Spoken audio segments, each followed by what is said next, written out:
السلام عليكم ورحمة الله وبركاته. تحية طيبة مجددة لكل أحباب مشاهدي قناة مصدق رسم.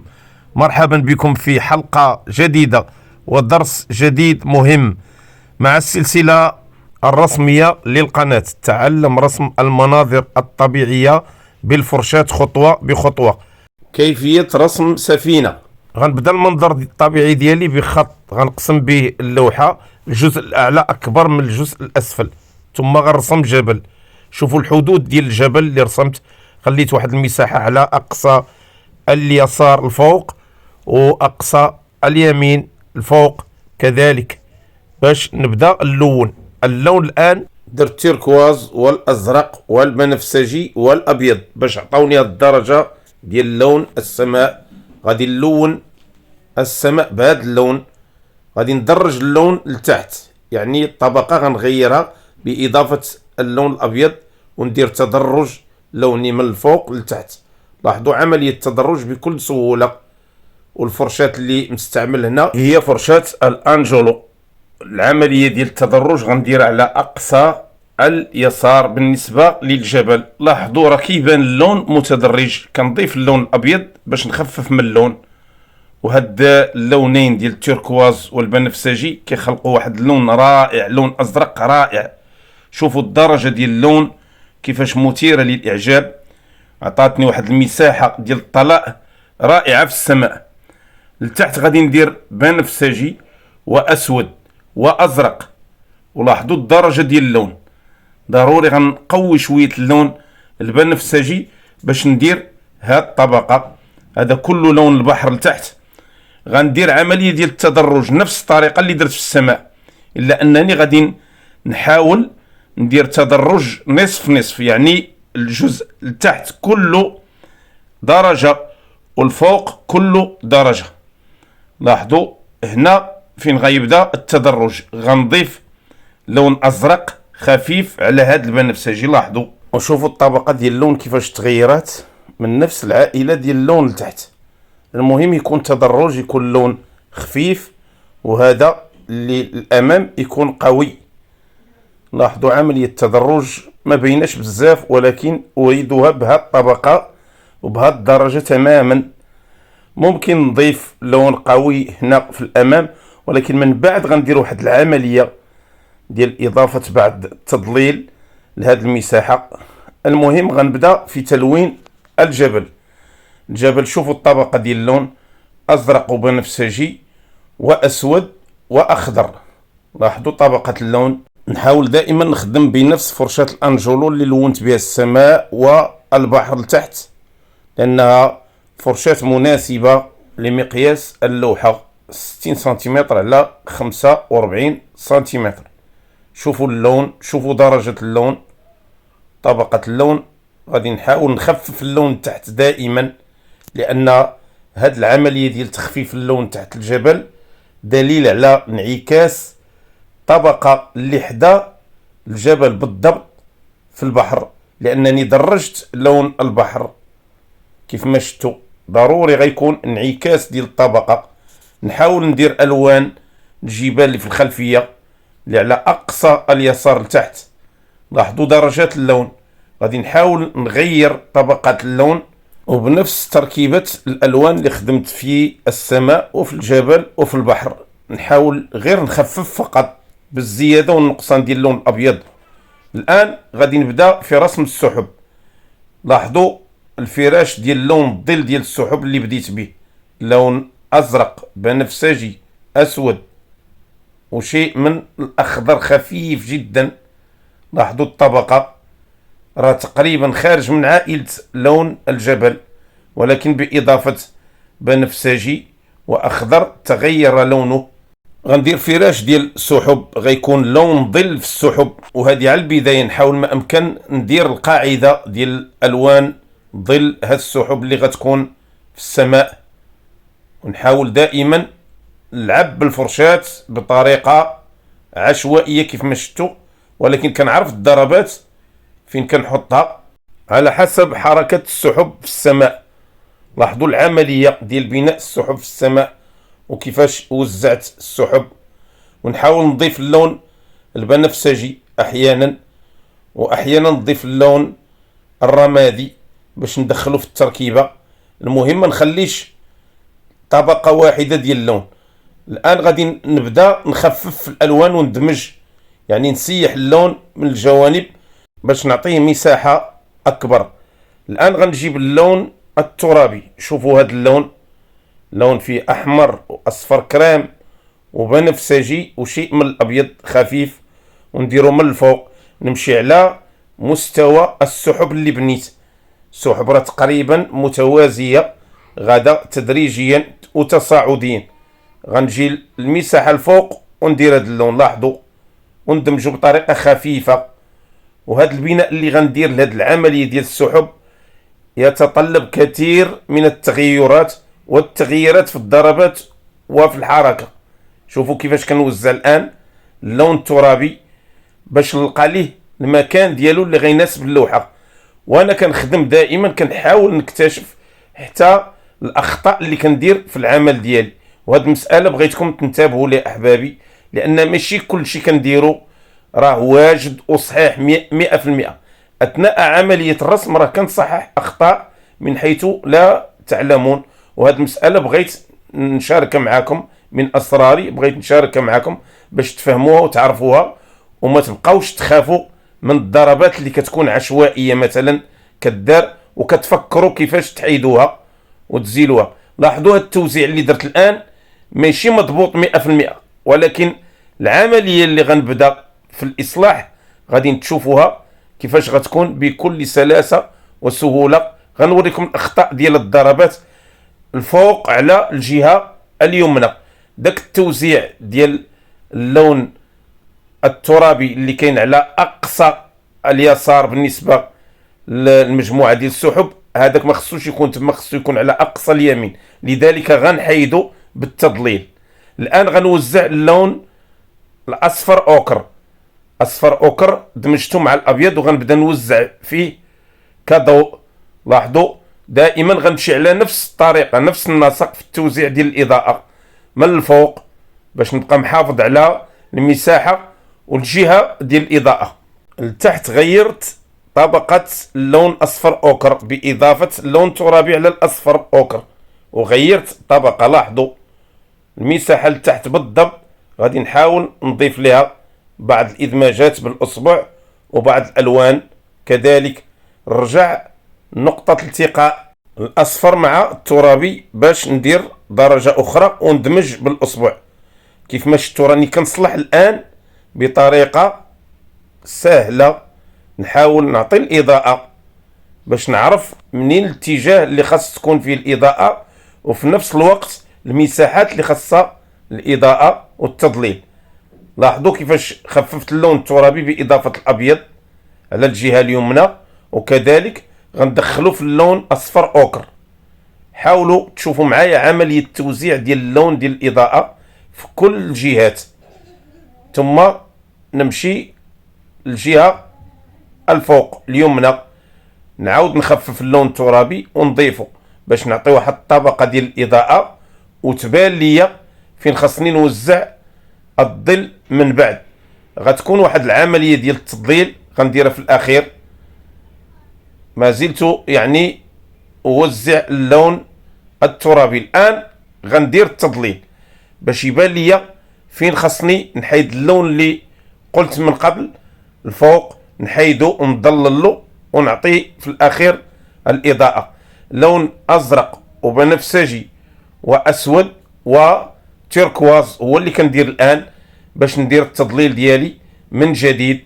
لاحظوا ديك المساحه اللي درت فيها الاضاءه غنحيدها تماما، غندخل في اللون بديك الطريقه ونحاول نحيد الاضاءه باش تبقى عندي المساحه ديال التضليل ظاهره. بالتالي التمس الاضاءه على الخاطر وبكل سهوله. لون قوي درته فيه البنفسجي كما قلت التيركواز والاسود. لاحظوا غادي نعاود ندير البنفسجي مره اخرى ونخففو نديرو على الجهه اليمنى باش نحدد تما بعض الظلال وتبقى لي المساحه ديال الاضاءه واضحه وبينه. الان اتضح لي الامر واتضح لي المعالم ديال السحب ديالي. لاحظوا التوزيع ديال اللون الاصفر اوكر فين غيكون. نبدا الان نوزع في اللون اصفر اوكر على الجهه ديال اللون الترابي، نخلي مساحه ديال اللون الترابي ونوزع لون اصفر اوكر مع الابيض بطبيعه الحال. شوفوا كيفاش غنبدا نلتمس الاضاءه الان داخل المساحه اللي غمقتها وعطيتها اللون ديال الظل. نحاول دائما نمشي للمساحات اللي فيهم الاضاءه باللون اصفر اوكر وندخل دخلات باش نسترسل في الاضاءه ونعطيها المساحه ونشابك ما بين السحب، يكون عندها ترابط، ما تكونش يعني قطع ديال السحب مشتته. نعاود ندخل اللون الترابي ما بين اللون الاصفر اوكر وما بين اللون المظلل. لاحظوا كيفاش غيبني تدرج بدوره وغيعطيني واحد الموتيف رائع في السحب، ونظلل به حتى اللون اصفر اوكر على الجهه اليسرى. شوفوا كيفاش غنبدا نوزع الان في اللون الترابي باش نغني المساحات ديال اللون قرب التضليل بجوانب التضليل، ويبان التضليل معزول وتبان التدرج اللوني ما بين الاصفر اوكر واللون الترابي. نحاول نوزع اللون هنا وهناك. الان بقات لي الحريه في توزيع اللون. غنجيب اللون بنفسجي وترابي ونوزعه سحب خفيفه رقيقه على الجهه اليسرى، هي تمشي على التوازي ديال السحب الاولى بفرشه الانجلو دائما رقيقه، وندخل بدخلات خفيفه. الان بقى لي اللون الابيض غادي نوزعه هو الاخير في السحب، وغنمشي دائما للجهه اللي فيها اللون اصفر اوكر باش ننهي الاصفر اوكر بالابيض، بالتالي يعطيني واحد الاضاءه رائعه وتشكل لي البعد الثلاثي في هذه السحابه اللي في السماء. ولاحظوا هذا اللغز كيفاش حليته بكل سهوله، ونتمنى من الله تفهموا هذه المساله اللي درت في الفيديو، لان اغلبيه احبابي كيخافوا من الضربات اللي كتكون خطا في اللوحه، كيفاش يصلحها اثناء العمل وكيفاش يحاول يتدارك الموقف. هذه نموذج اللي شفتوا الان من العمليات، لذلك حاولوا تجرؤوا في مثل هذه الضربات. نمشي الان للجبل، انتهيت من السحب نمشي الان للجبل، نفس اللون الترابي اللي شفتوا في السماء.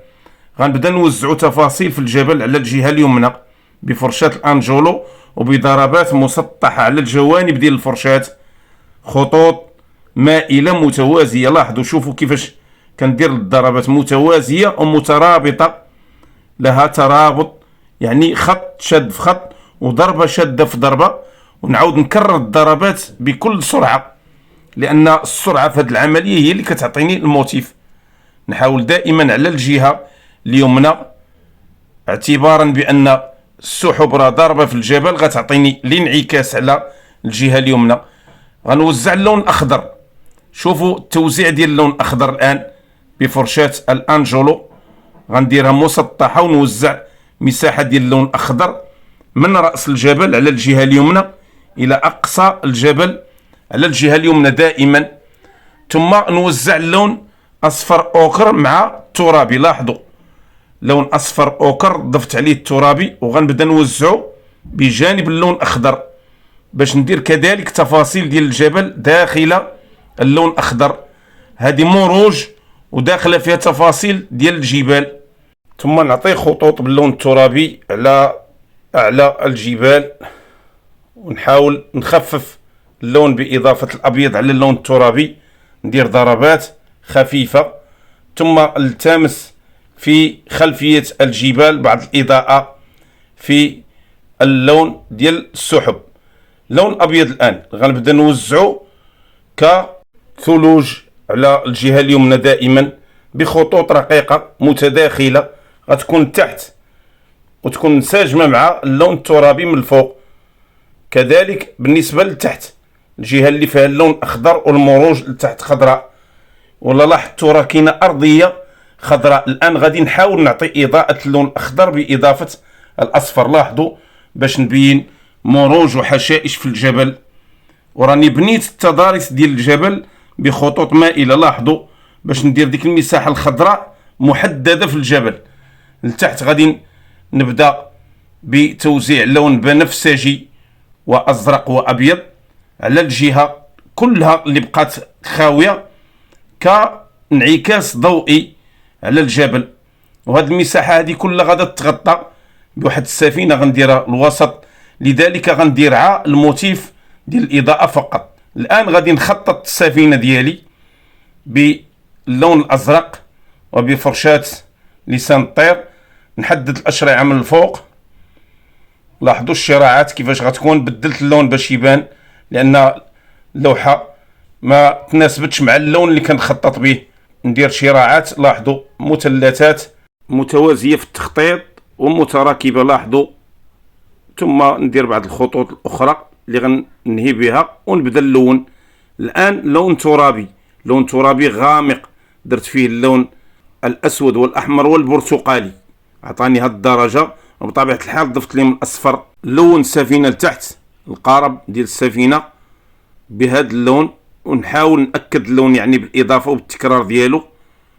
ثم بعد الأشرعة اللي غادي نبدا في التلوين ديالها باللون أصفر أوكر كيف ما كتشوفوا، ضفت عليه اللون أبيض خفيف، نعطيه الفراش، اللون الفراش الأول، لأن هاد التهيئة ديال هاد اللون راه هي السر في توزيع ما تبقى من التفاصيل في أي منظر طبيعي.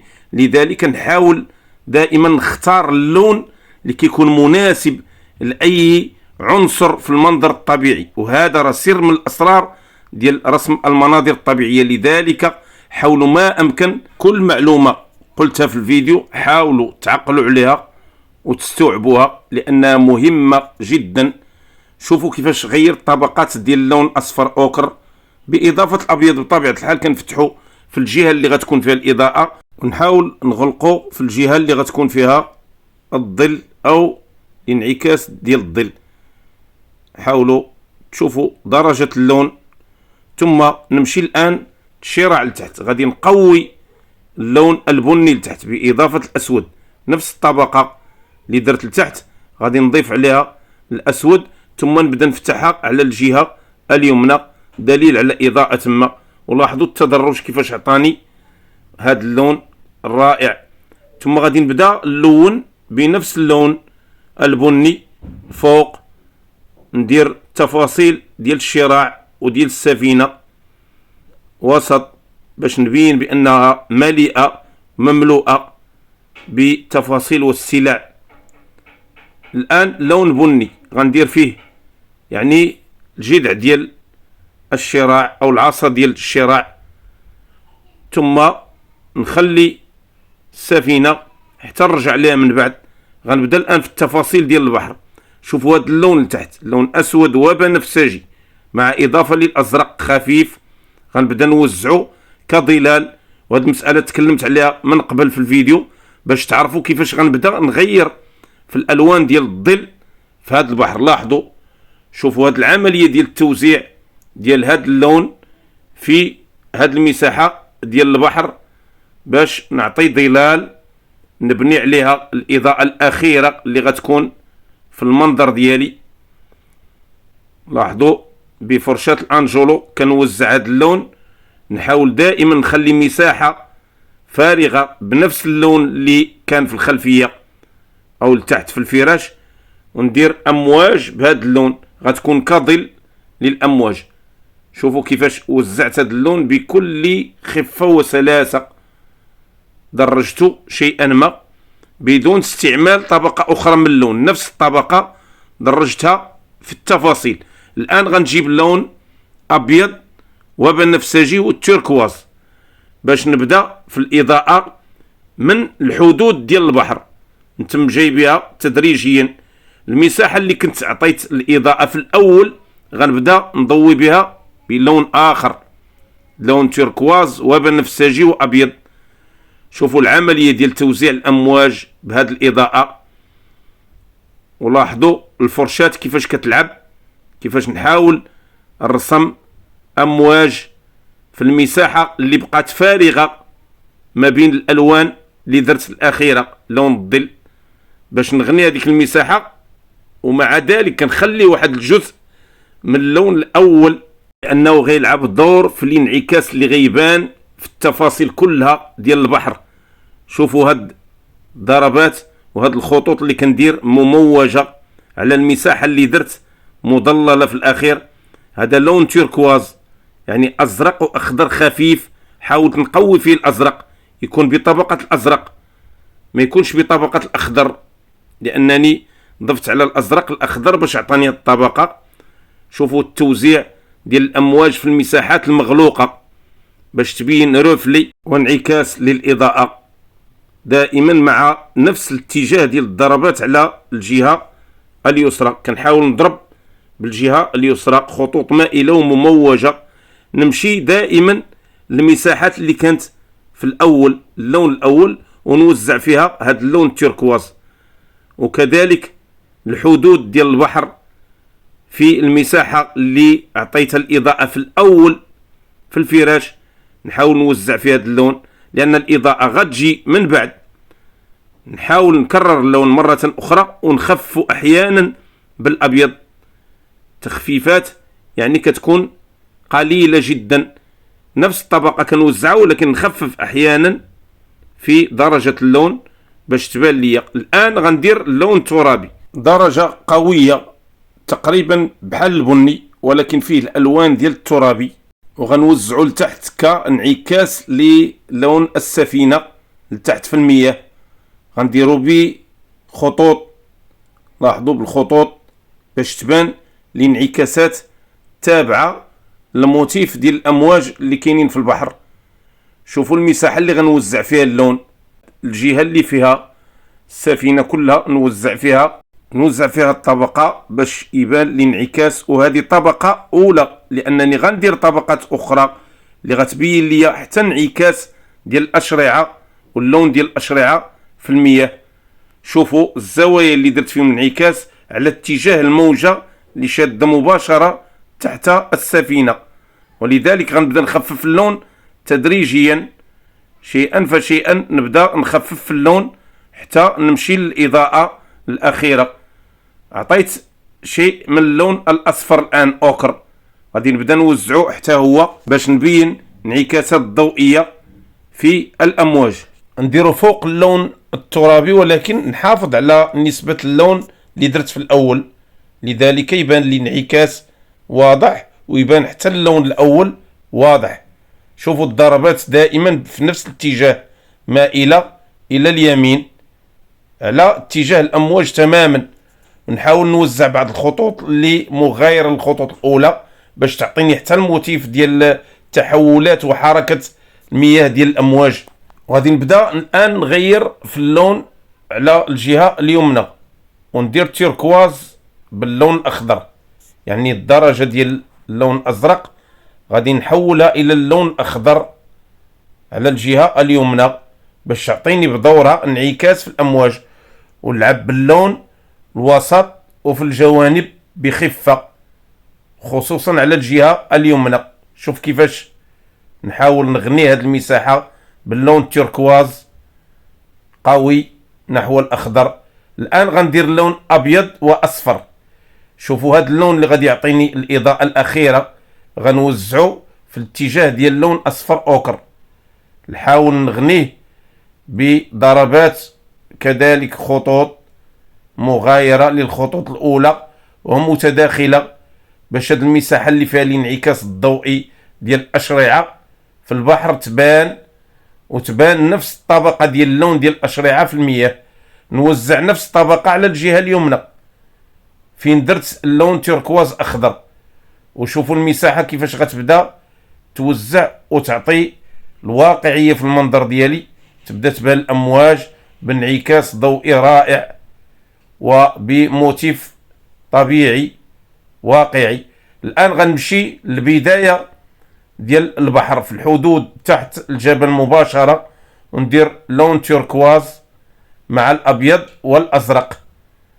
وقويت اللون الأبيض هنا لأن اللون الأبيض غنبدا نعطي به الإضاءة في الأخير.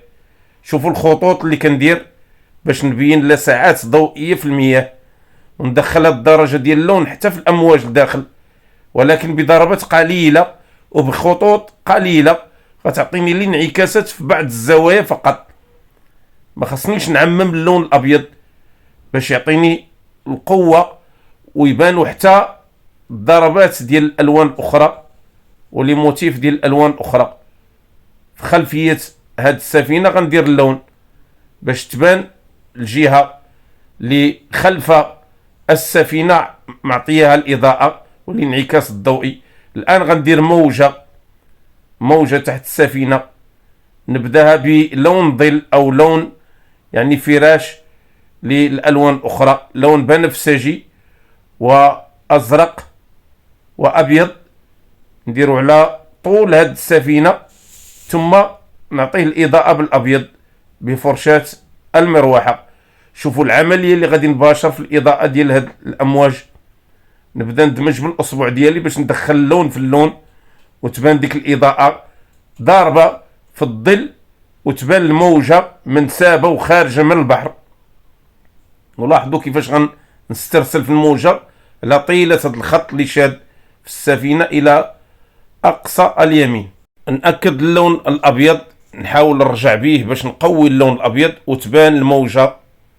ثم نمشي للتفاصيل الان ديال السفينه، غنبدا نوزع في اللون اصفر اوكر مع ابيض، ندير به تفاصيل ديال الاضاءه في الشراع وفي السفينه، نبين الاضاءه لداخل وندير خطوط في السفينه نبين التفاصيل ديالها.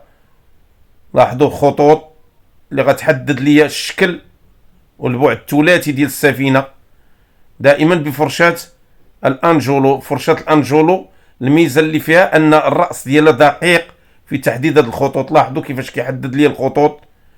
ونمشي للجهه اللي فيها البني غامق وندير تما لون بنفسجي وازرق مع اصفر باش يعطيني الانعكاس بدوره، ما يبقاش لون واحد اللي شاد الخط، لان كل جهه فيها الانعكاس الضوئي اللي كيليق بها.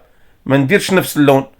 بعد الخطوط غادي نحاول ننهي بها التفاصيل ديال هاد الاشرعه، وغادي نخدمها دائما بفرشاه الانجولو، خطوط رقيقه اللي غترابط ليا ما بين الاشرعه وغتكون يعني خافته ما بيناش مزيان، لذلك غنديرها بخفه. وقبل منا غادي نحاول نبدا في اعمده الشراع، هي الاولى نعطيها الاضاءه، ثم نبدا في تفاصيل ديال بعض الظلال في الاشرعه، لون ازرق وبنفسجي واخضر غنديرو على الجوانب ديال الاشرعه، وندير بعض التضليلات بهذا اللون ندمجو لداخل، ثم نعطيه بنفسجي واوكر. نحاول دائما ندير الظل. كلها هذه الاشرعه غندير لها تقريبا نفس الطريقه ديال التضليل، ندخل خطوط لداخل وندير بعض التضليلات في الجوانب ونعطي اضاءه في الاخير، خطوط اللي غتشد على الجوانب، وندير لون ابيض واصفر، يعني ندير تغيرات لونيه فيها انعكاسات ضوئيه في الشراع باللون ابيض واصفر اوكر، وبالنفسجي غيكون ليه ظل هو الازرق وبعد اللون كالاخضر وكالاصفر اوكر. لون ابيض واصفر غنديرو على الجوانب باش نحدد يعني الشكل والمساحه ديال الشراع. الاضاءه ديال الاعمده باللون ابيض، الجوانب غندير لها اللون ابيض واصفر دائما باش نحدد الشكل العام ديال الشراع.